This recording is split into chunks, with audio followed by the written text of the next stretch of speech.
இந்த சொந்தமம்மா வாழ்விருக்கும் நாள் வரைக்கும் தஞ்சமுந்தன் நெஞ்சமம்மா.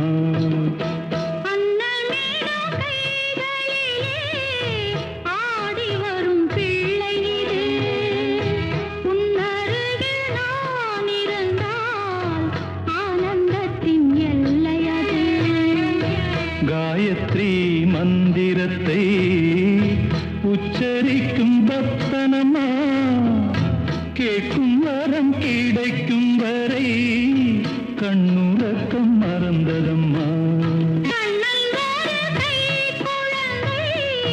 கண்கள் சொல்லும் பூங்கவிதை கண்ணம் சிந்து